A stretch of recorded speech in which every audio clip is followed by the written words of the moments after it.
Hello, everyone. Welcome to another masterclass. Today, we're going to talk about the SAT, especially certain verbal aspects of the SAT. My name is Ananya. I'm the founder, and today I have Nisha Bajpai, who has multiple years of experience working with students and getting them admitted into the universities of their dreams by helping them score high on their SAT. So, this is a must for everybody who's now looking to appear for the exam or thinking about the exam. You'll attain a lot of tips and tricks throughout this masterclass, especially certain areas and newer concepts that are going to be introduced to you. So do take your pens and papers out, make notes, and be ready to be taken to the next level. Nisha, I'll pass on the floor to you to start off. Thanks, Ananya. I'm all excited to go on this journey. And hi, guys, there. I'm very excited to take you on this journey to decode the brand new digital SAT. And there's so much talk about what is this SAT all about? Is it better than before, or is it going to be difficult than before? So let's today decode what's there on the new digital SAT and what to do, what not to do, where can you take the test, and how best can you take the test so as to get your dream score. So let's start without much further ado. So what's different and what's the same? What's different? The time is different, the section structure is different, the adaptive testing is being introduced, and of course the SAT has gone digital now instead of that old pen and paper based testing. What's the same? The scoring remains the same, and you still have to book your set test to a test center, go and take the test at the test center near you. You need a laptop to or a tablet to be taken. And if not, if you do not have one or you don't want to take one, you'll be provided one. But it's always a great idea to take your own system because it's easier to know what to do and what not to do, where the buttons are, and to be able to work around that machine. So I'll suggest that you must carry your own machine while taking up the test. So we're going to talk about that what has changed so much on the digital SAT. So let's first talk about the changes. As I said, the test has become shorter now. The total duration of the test is only 2 hours 24 minutes compared to 3 hours 15 minutes, which used to be earlier.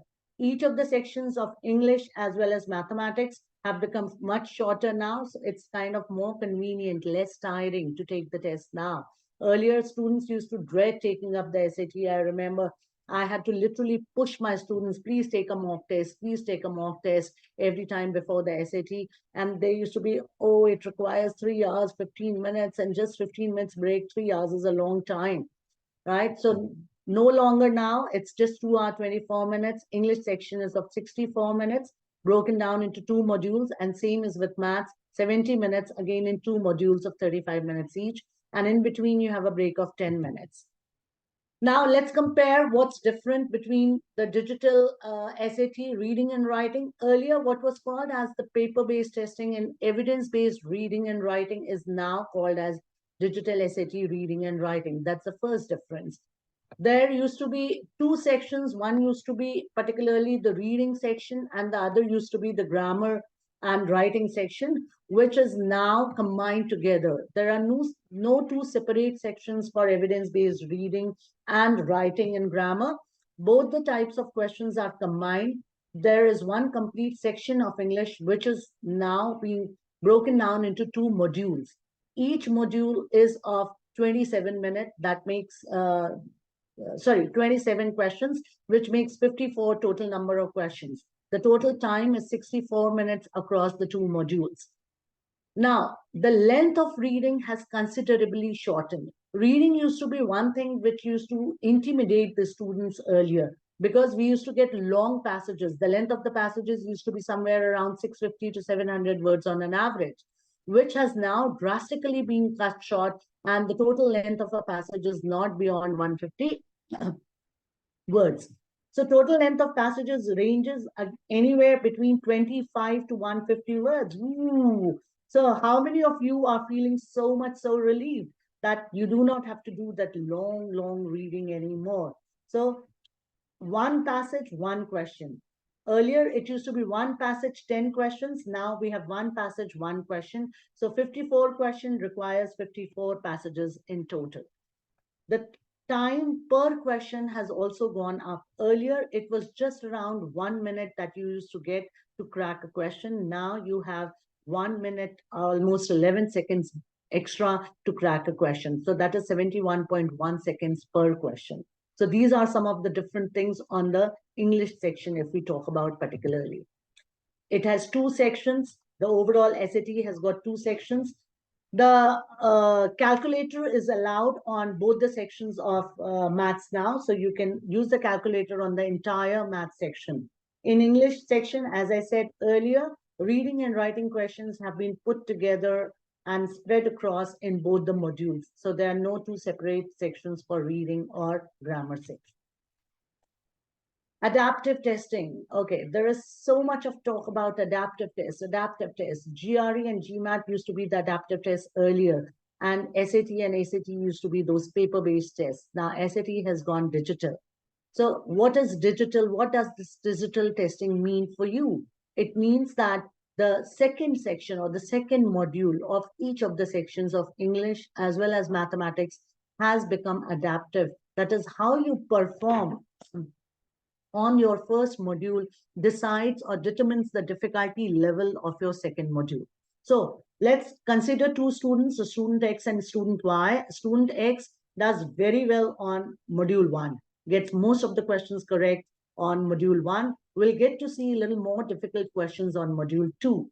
Vis-a-vis student Y, who does not do so well on module 1, will get to see easy to medium level questions on module 2. So looking at your module 2 questions, you'll be able to know for yourself up to some level that how have you fared on your module 1, right? So more the difficult questions, that means you're doing really well. Let's talk about the scoring. The scoring remains the same. There is no change in scoring. English will be scored out of 800 and so will the math section be. So the total composite score still is out of 1600.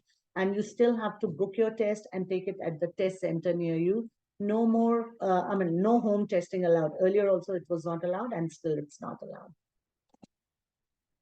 Okay. How to take up the test? You need to have the Blue Book app. The test is being administered by the College Board through its online testing platform called as the Blue Book app. You need to download the app. I have given the link to download the app further in the slides. You can take a screenshot of that when we reach there. So as of now, what is Blue Book? Blue Book is an app which facilitates taking up of the test, not just the real SAT, but also all the practice tests which you want to take before your SAT or practice questions for the SAT. So you need to just download the Blue Book app. Once you open up the app, you will see a practice and prepare section right on the home screen. And here you have two choices. One is to take up the full length practice test. And the second one is to take up test preview. Test preview helps you to go through and see the type and the variety of questions which will appear on the SAT. Here, this page you might be interested to take a screenshot of. I have given you the links how to download the Blue Book app and how to create an account on collegeboard.org. If you haven't created one, please take a screenshot of this and save it. All right, we move further and we talk in detail about the English section today. So on the English section, if we talk about no more long reading. So how many of you are feeling so relieved? Wow, reading used to be one thing which used to really send jitters down the students because the SAT passages used to come from areas like literature, science, social sciences, economics, and whatnot. And each of them used to be like 650 to 750 words long, which used to really be tiring for most of the students. So we are done away with long reading permanently. We are only going to see short passages. The length of the passages, as I said, is only between 25 to 150 words. And there are going to be 54 passages because only one question per passage would be asked instead of 10 questions per passage, which used to be the case earlier. So one paragraph, one question, 27 questions, each module having 27 questions and 32 minutes per module. Questions are broadly can be categorized into 10 types. I have drawn out this pie chart with the help of all the tests and the variety of questions which are presented by the College Board and are available on the Khan Academy. And by the way, all the questions which we are going to discuss today have also been taken from Khan Academy, which is the authentic source for all the SAT type of questions. So all of those students who are not aware about Khan Academy, please go and log in on Khan Academy and read more about it.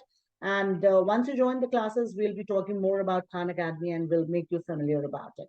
So these are the variety of questions which you get to see on the present digital SAT. A major chunk of question, as you can see, 30.6 question, 30.6% of the questions come from the vocabulary section. And the second large category, 13.9% of the questions come from the punctuation. So these are the two prime areas which were present earlier also on the SAT, and are still very much present. Most of the type of questions, as you can see in this pie chart, more or less are the same, except for note-taking questions, which is a slightly different category which has been introduced on the digital SAT this time. We'll talk about each of these type of questions in our later slides. So let's start with each variety.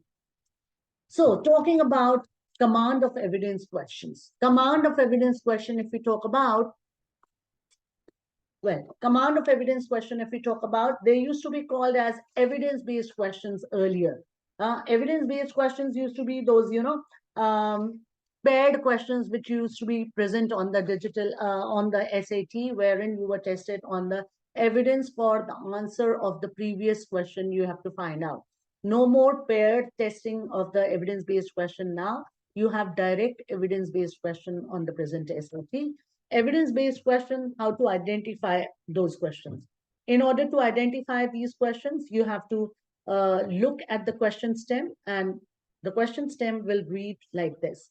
What evidence would best support the claim?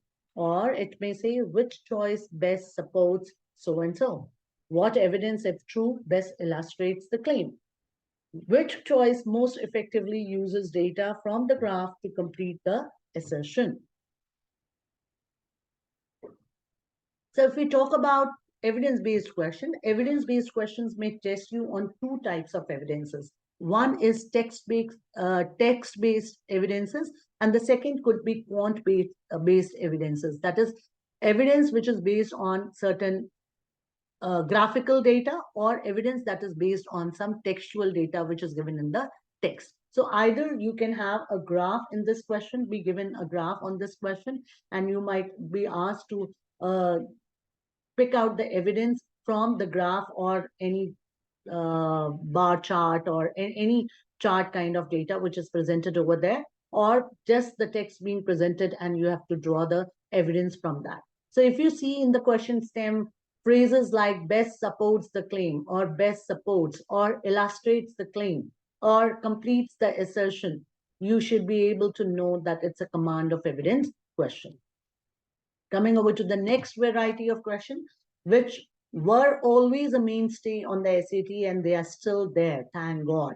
So main idea question. Main idea question earlier used to be, something which used to often intimidate the test takers. Why? Because the length of the passage used to be really very big, which used to make the students get lost in the idea which is being talked about.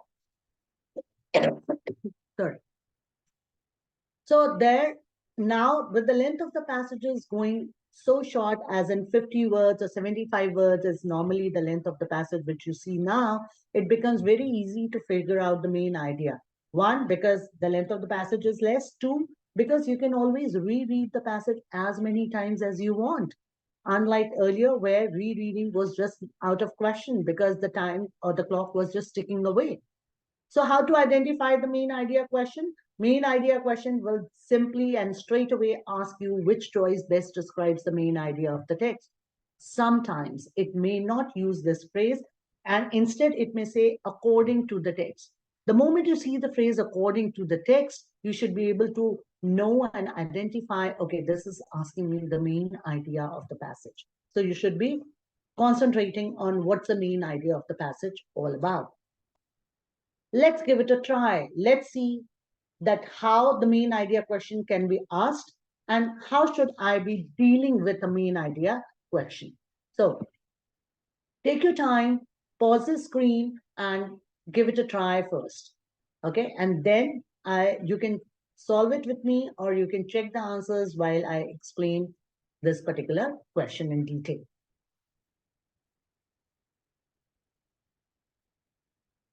So let's talk about the question. The first step always should be that you should read the question stem. The question stem says which choice best states the main idea of the text. So we see the identification phrase over there, main idea of the text. So it's a main idea question, easy to identify, isn't it? Now go back to the passage, read the passage. It says, to dye wool, Nawazuddin, weaver Lily Taylor uses plants and vegetables from Arizona, where she lives. For example, she achieved the deep reds and browns featured in her 2003 Rug in the Path of the Floor seasons by using Arizona dock roots, drying and grinding them before mixing the powder with water to create a dye bath. To intensify the appearance of certain colors, Taylor also sometimes mixes in clay obtained from nearby soil. Now, what you should do with this data? Whenever you have a whenever you have a central idea question or the main idea question, you must always try to look at the text given and try to paraphrase or rephrase whatever has been said in your own words. So let's try paraphrasing this in our own words. Do not look at the answers right away. First, try to understand what the text is talking about, put it in your own words, and then try to come up with the main idea or the gist, what the para is conveying. So let's do that together. So what is it saying? Let's do that. Number one, it's talking about that there is a weaver called Lily Taylor who uses plant and vegetables from Arizona to dye the wool. Now, how does she use plant and vegetables is being explained further. There is an example given through which it is being explained that how she uses it. She achieves these two colors which are being discussed over here by drying and grinding the roots and mixing the powder with water in order to get the dye. And the last thing it says that in order to intensify, she sometimes mixes clay. So what do we know from this? We know that there is a weaver by the name of Lily Taylor who uses plant-based dye, and she obtains this dye by drying and mixing and the powder with water, and in order to intensify, she uses clay sometimes. This is what we know, right? So with this idea, once you have rephrased or paraphrased it in your own words and now have understood what the main idea is, now you must go to the answer choices. Now, once your main idea is in your hand or it's at the back of your brain, or if you want to jot it down, you may even jot it down in one simple sentence. Do that and then go to the answer choices. And the next step is only matching up the answer choices, which matches with the idea which I have drawn. A, red and browns are not commonly featured in most of Taylor's rugs. Is that the thing which I have thought about as the main idea? No, we talked about that, okay, there is a weaver who uses plant-based dyes, and how she uses is by drying and grinding them and mixing with water or clay, depending upon the way she needs. This is not something which we have talked about, so we cross out A. Coming to B, In the Path of Four Seasons is widely acclaimed for its many colors and innovative weaving techniques. Well, I do not know about the Path of Four Seasons in detail. It's just a mention, an example which is being given where she has used deep reds and browns. I do not know whether it's widely acclaimed for its colors or innovative weaving. I have no clue. Nothing has been said in the paragraph, and hence we omit it out or cross it out. Coming to C. Taylor draws on local resources and the approach she uses to dye wool. Well, this is something which is being said over here. She is using local resources. How do I know? Because it says that she uses Arizona dock roots, drying and grinding them. So this is something which is being said in the passage, and I know that it's part of the main idea. So I keep this one. But we must check the next answer as well. You should never, if suppose A happens to be the answer which matches with your idea, do not omit out other answer choices. Always go and check all the answer choices, because you may always get a better answer. D, Taylor finds it difficult to locate Arizona dock route in the desert. Really? The passage does not say that. It's actually saying that she uses Arizona dock routes maybe because they are readily available. So I do not think that it's difficult to locate, otherwise probably she won't be using them. So we just cancel this out. So our correct answer over here is C. Now, let's talk about what are some of the do's and don'ts when we talk about the main idea question. When we talk about the main idea question or the central idea question, always try, number one, to paraphrase the information or rephrase the information in your own words. That helps you or your brain to understand the information better or to grasp it better. Remember, you should never pick up an answer which is having any outside information in it. Outside means any information which is beyond the information which is given in the passage. That's considered outside information. So even if suppose you are familiar with that idea or you know about that idea, but you should stick to the information which is said in the passage and do not use any outside information which is mentioned in if present on any of the answer choices. That answer choice must be eliminated. Number three, sorry. Number three should be that when you're talking about the main idea, anything which is in contradiction with what is being said in the passage cannot be your main idea. For example, D over here. It is in contradiction to what is being said in the passage. It says Taylor finds it difficult to locate. In fact, the passage says that probably it is readily available and that is why she's making use of it, right? So anything which contradicts with the idea said in the passage cannot be your main idea. Also, your main idea cannot be a specific thing taught in the passage. That is, red and browns are not commonly featured in most of the tailor's rugs. Well, this is contradicting also, number one. And number two, this is also a very specific thing being said over here. Red and browns are just the color which has been given as an example. So they cannot formulate my main idea. So anything which is outside the information, anything which is contradictory to the information, anything which is too specific cannot be my main idea for sure. Okay, so your main idea should never ever introduce any new details or contradict your passage. So let's go further. You're going to see several of these main idea questions on your SAT, let me tell you. Okay, let's go further. Coming over to identifying inference question. Okay, so tell me, how many of you are actually very afraid of inference question? How many of you really used to get intimidated by inference questions? Most of you, isn't it? Inference questions used to be one category and they still are present on the SAT, but no need to be intimidated by them anymore. Inference questions have become a cakewalk now because of two reasons. One, we'll be talking about the technique by which you can straight away get an accurate answer for your inference question. And two, the size of the passage has come down considerably, making it very easy to read, reread the passage as many times as you want till the time you're able to figure out the inference. So how to identify an inference question? An inference question will say that which choice most logically completes the text. So the moment you see this identifying phrase logically completes the text, you should know that, okay, time for inference question. So let's have a look at one of the inference questions. You can pause the video and try solving it yourself. Okay. And if you don't want to do that, just be my guest and continue with me. So let us look at the question stem first. Step number one, which choice most logically completes the text? There I see the phrase. So it's an inference question. What to do on inference question? Read the passage.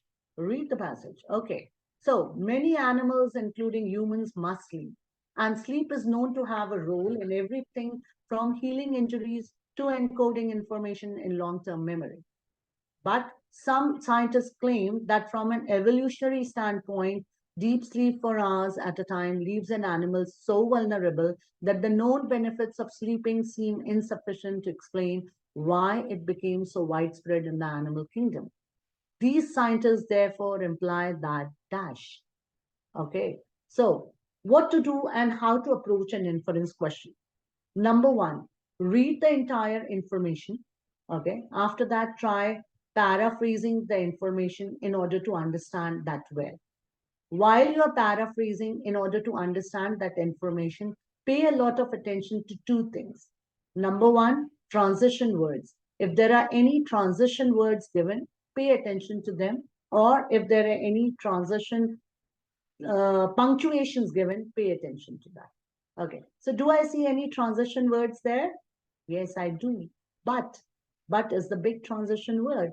And what kind of transition it brings about? It kind of contrasts the information. Whatever is said with but is often contrasting to what you say before it. So what is it saying before it? Let's see. It says many animals, including humans, must sleep, and sleep is known to have a role. So it's talking about positive role of sleep in our life. It's helpful in healing injuries, and it's helpful in encoding information for long-term memory. So these are two big things which sleep does. Then further it talks about with but. So how is it contrasting? Let's look at that. From an evolutionary standpoint, deep sleep for hours at time leaves an animal so vulnerable. What does that mean? It means that deep sleep can leave an animal become more risky, or it's kind of risky for animals if you do for hours together. So we've got two contradictory thoughts over here. Number one, some benefit of sleeping, and number two, not so beneficial deep sleep if you do it for hours. So over here, we see some sorts of contradiction being said over here. And then further it says that the known benefits of sleep seem insufficient to explain why it became so widespread in the animal kingdom. So despite this negative aspect of sleep, it's kind of unknown that why the significance of sleep or the advantage of sleep is so widespread in the animal kingdom. We need to figure out the inference to this particular passage. So what is it saying? Let's try putting it in our own words in the shortest possible form, that there are certain advantages, there are certain disadvantages, but at the same time, the disadvantage has not been given too much of weightage, probably because there are too many advantages which are there for the deep sleep, and that's why it has become so widespread in the animal kingdom. That's what the author is trying to say here. So let's see which one matches with the answer choice with what we have thought about. Which answer choice matches with that? So A, it is more important to understand how widespread prolonged deep sleep is than to understand its function. Has the author talked about the function of deep sleep over here? Huh? Or does he compare that what is more important, that how widespread it is, or what is its function? Have we tried comparing the two aspects over here? Probably not. We have just talked about one positive aspect and one negative aspect, and that is it. So we can safely eliminate this one. Talking about B, prolonged deep sleep is likely advantageous in ways that have yet to be discovered.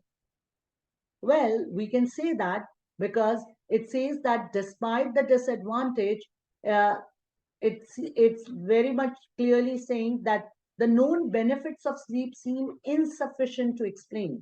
So that means we do not know.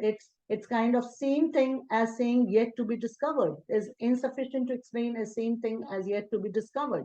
So there I see a similarity, that why deep sleep became so widespread. So prolonged sleep is advantageous and so widespread is something probably which is yet to be discovered. This is what is said in the passage. So we keep this.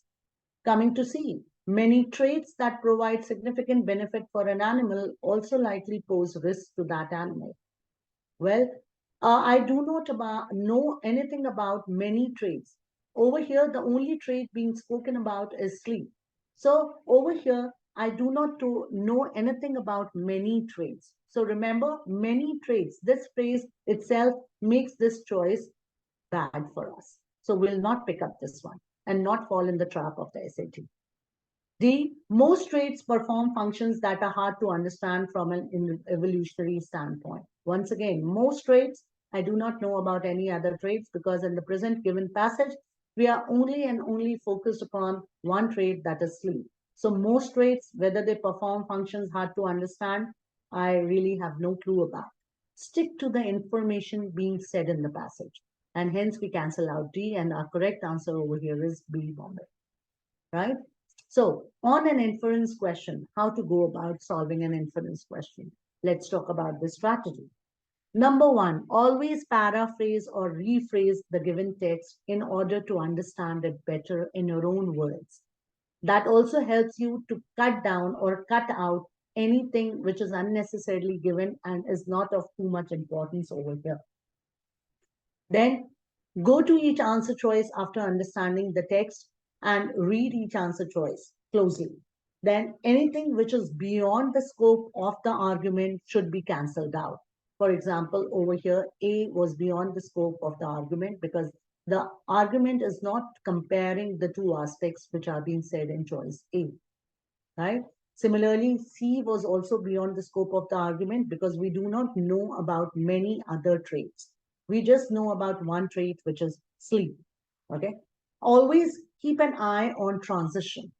That's the second most important tip that I'll give you over here.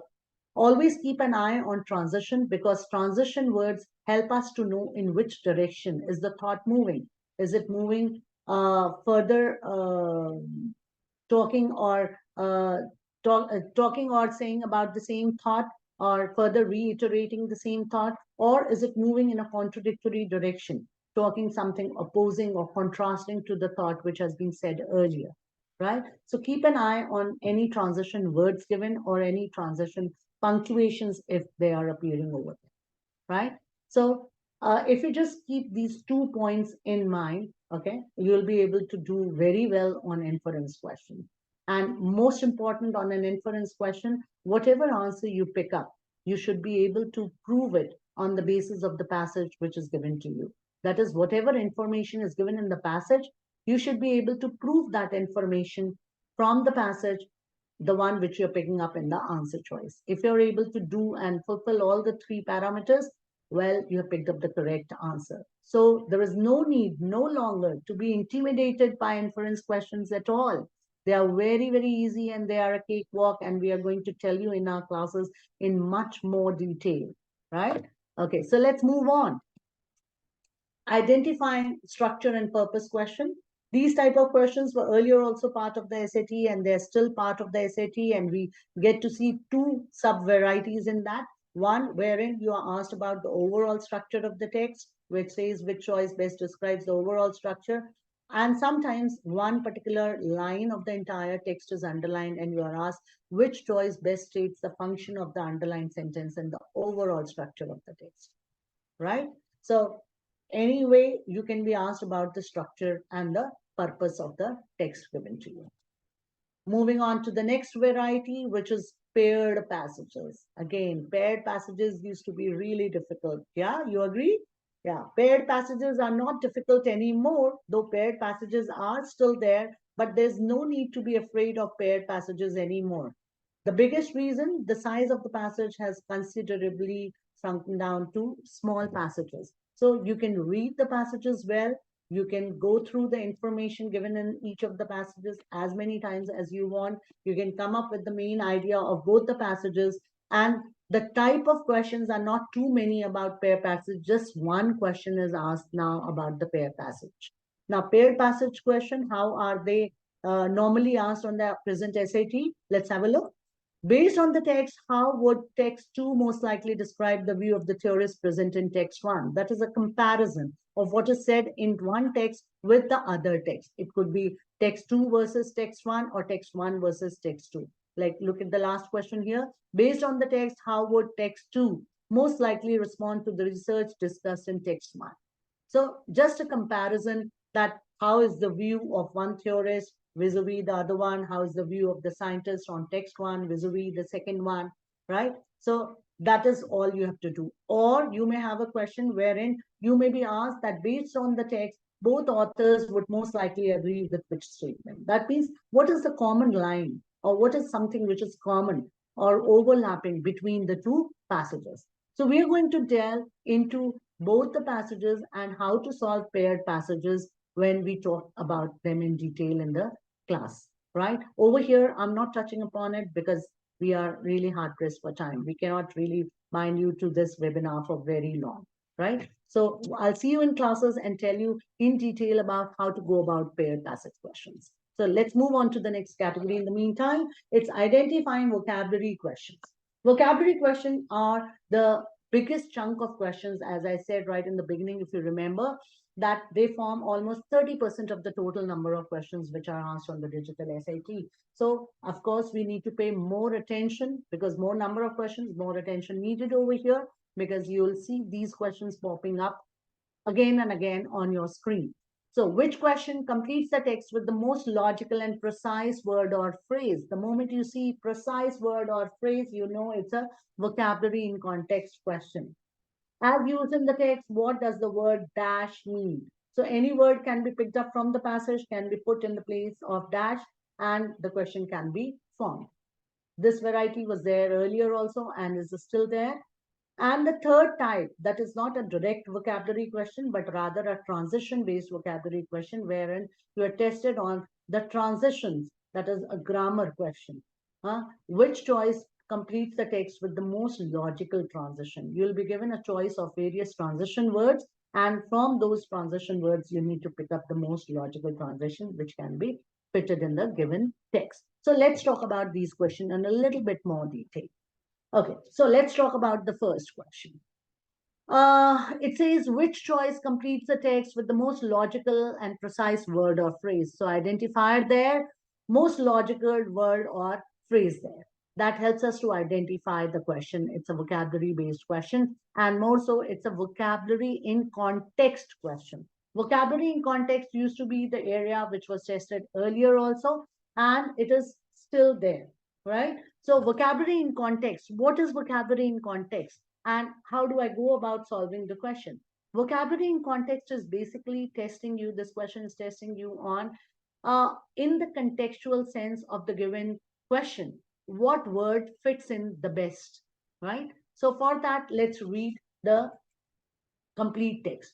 Now, over here, when we are dealing with vocabulary in context questions, we have to see that what is being said on either side of the fill in the blank which is given to us, so as to understand the context. Do not always read just the given sentence on which the blank is appearing.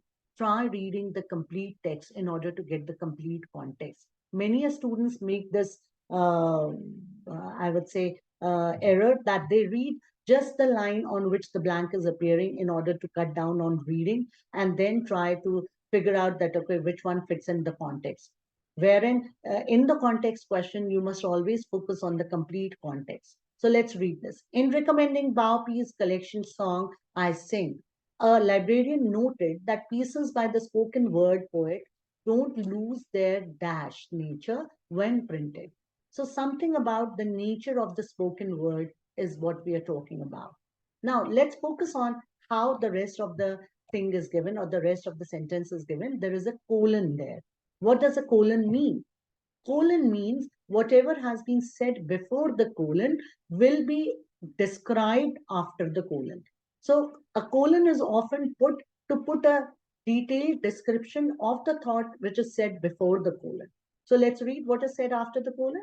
The language has the same pleasant musical quality on the page as it does when performed by P. So what do we know about the nature? That the language has the same pleasant musical quality, right? So about the nature, there is some clue out over here, and that clue presented over here is that it has the same pleasant musical quality. So I know that, okay, what nature is not lost? The same pleasant musical quality is the nature which is not lost when they are printed. So can we think of any word for this entire phrase, same pleasant musical quality? Okay. You do not have to scratch your brains too much. Always try recycling whatever has been said in the passage. So if we just try recycling, the word which we can come up with is musical. Yeah. The same pleasant musical quality is something which is musical, right? So can we think about musical as my word? Definitely we can, because it says by the spoken word poet don't lose their musical nature when printed. We can say musical, or we can think of a simple word, maybe song-like, because we're talking about musical quality on the page. So maybe song-like or musical, something of that kind, right? So always come up with your word before going and looking at the answer choices. Why? Because if you'll directly go to the answer choices, there is a very high probability that you'll fall in the trap of the SAT. So in order to avoid the trap of the SAT, step number one, always read the complete sentence, not just the sentence on which the blank appears, but the complete thought therein. Look how the thought has been presented. That might often give you a lot of clue. Like in this case, the colon gave us the clue that the detail about what the blank is will be given in the next sentence probably. Then step number three, try to come up with a clue. Clue in this case is same pleasant musical quality. So same pleasant musical quality is something musical nature is what we are talking about, and try to recycle that clue and come up with the word which can probably fit the blank. Once you have come up with that word, now is the time to go back to the answer choices. Now, we are looking for musical, probably is my word, and I'm going to match the given words with the word musical. Now, can musical be jarring? Definitely not, because they are just opposite direction words, right? So we cancel out A because musical cannot be jarring. Musical cannot be scholarly also, or it cannot be even personal. So the only thing which matches with my word musical is melodic.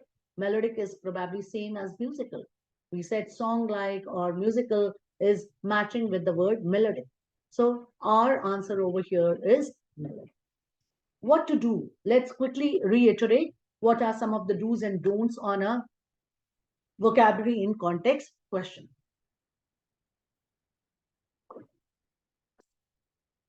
Remember, vocabulary in context question is not about picking up a fancy word, okay, or a difficult word to fit in over there. It's not just about picking up a fancy word.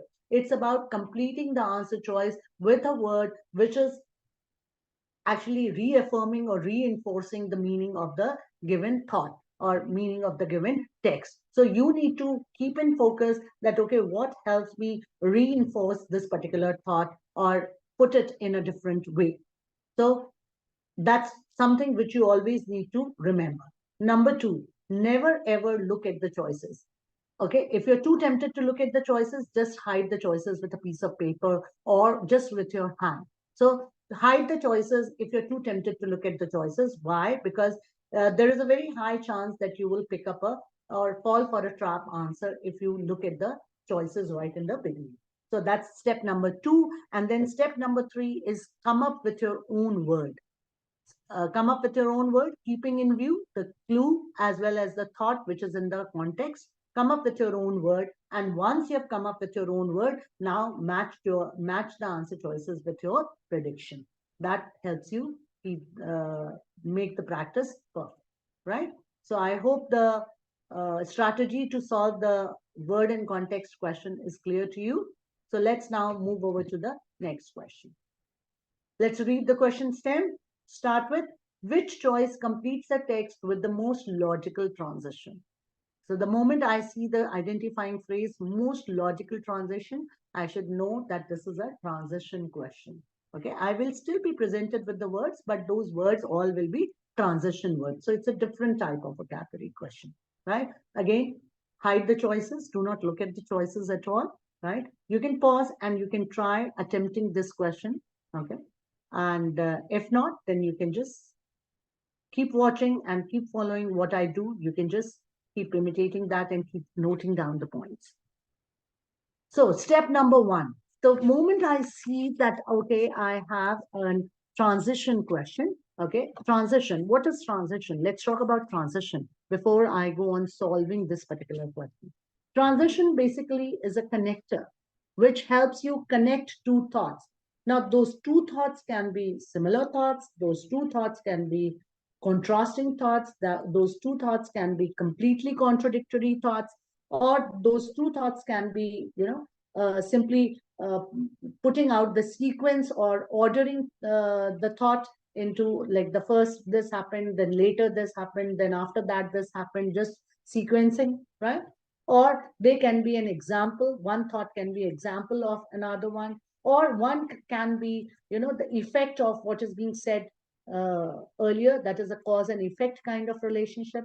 So there can be many types of relationship which can be existing between the two thoughts. So read your question, read your phrase or read your sentence in order to understand, first of all, that what is the nature of the two thoughts on either side of your blank. So let's read the first thought. It says, reforestation efforts, while undeniable valuable, often result in forests with limited biodiversity. Okay, then there is a dash and it further says, care should be taken to plant a wide variety of native flora in depleted woodlands. So what is it saying? On the first hand, or on the left hand side, it's saying that reforestation efforts are very valuable, which often result in forests with limited biodiversity. Well, they are quite good, but then they provide only limited biodiversity to the forest. What is being said on the other side? It says that care should be taken to plant a wide variety of native flora in depleted woodlands. So what is it saying? That how can we solve this problem of limited biodiversity? Is it not giving us a way that how can we solve the limited biodiversity? It's telling us a way out is that we can plant a wide variety of native flora in the depleted woodlands, right? So what I see over here is that one is telling us the cause and the other one is telling us the effect, or one is helping us solve and one is presenting the question. So the relationship between the two sentences given over here is that of kind of cause and effect. That, okay, since there is limited biodiversity, so a plan should be made in order to bring in wide variety of native flora, right? So a cause and effect kind of relationship is what is being observed over here. So if there is a cause and effect kind of relationship which you see amongst your two sides of the text given, let's go to the answer choices now and see what can be eliminated now that we have identified what kind of relationship exists between the two sides. So now we are looking for a cause and effect transition, right? So let's look at the answer choices. A, however, what kind of transition is this? This is a disagreement transition. Disagreement, that is when you disagree with something, you say, however, right? So this goes out. This is not cause and effect. Accordingly. Accordingly is a cause and effect. So I can probably keep this. Nevertheless. Nevertheless is again a disagreement connector. So goes out. And D, furthermore. Furthermore is an addition kind of a connector. That means a connector which helps you further the thought or take the thought or add on to that thought. Something similar to also, right? So furthermore, again, is not needed over here because the relationship over here is that of cause and effect. So our correct answer choice over here is B, accordingly, because the relationship between my two sentences is that of cause and effect. We'll talk in detail about each type of transition. What does each transition mean? What are the various categories into which the transition words can be put? How to identify transition word and which category it belongs to simply by looking at it. That will make your transition questions very, very easy to solve. So we are going to talk about this in very detail in our classes, and it's going to be really, really interesting classes, right? So for right now, the strategy can be broken down into step number one is the moment you identify it's a transition question from the question stem. Number two, focus on the two sides of the blank. What are the two sides and how are the two sides related? Number three, once you know what is the relation between the two sides, whether it's like same direction, opposite direction, agreement, disagreement, or cause and effect, or exemplification, then accordingly go to your answer choices and pick up the correct answer. So that's the strategy of solving the transition question. I hope it's clear to you. Okay, and you have taken down adequate notes to help you solve more of transition questions on College Board. Okay, coming over to the next variety, identifying note-taking questions. This is a new variety which has been introduced by the SAT. Earlier, we used to have rhetoric questions. Rhetoric questions have now been presented in this way, that is note-taking questions. That's what we call them now. how to identify a note-taking question. You will be able to see bulleted points in the passage. So instead of a complete para which is presented to you, you will be seeing the bulleted points in the passage, and that should act as a hint to you that, okay, here is a note-taking question. And the typical question stem will read something like, which choice most effectively uses relevant information from the notes to accomplish this goal, right? So the moment you see that, okay, we're talking about notes, we're talking about bullet points, it's a note-taking question. So I'll just show you an example that how a note-taking question looks like, though we are not solving it today, but just to give you a brief idea about how does a note-taking question look like so that you're able to identify the note-taking question. As very well, you can see both the identification marks are very clearly visible over here. One, the passage is being presented in the form of bulleted points.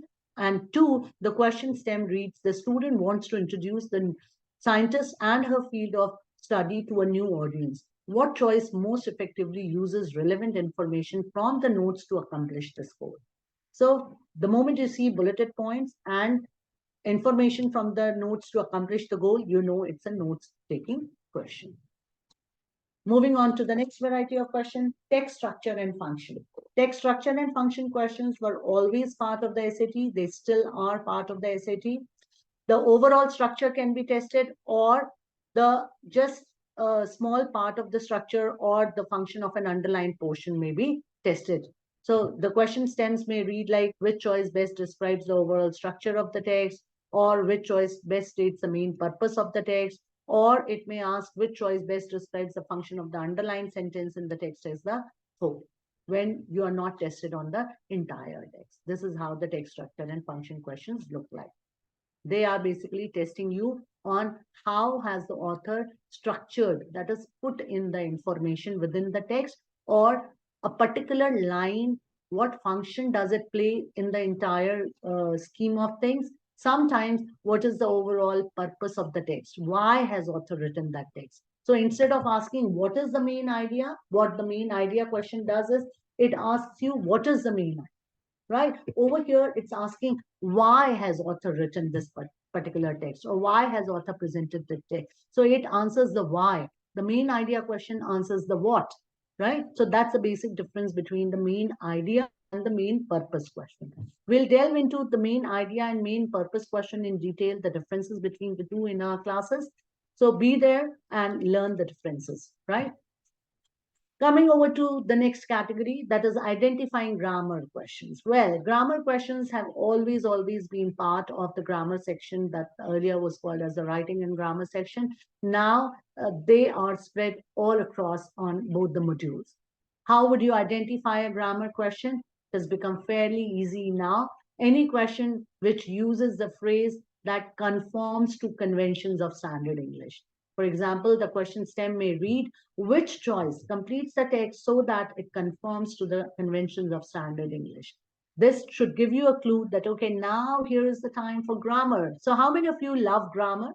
Yeah, English grammar. How many of you love the rules of grammar? How many tenses are there? What kind of modifiers are there?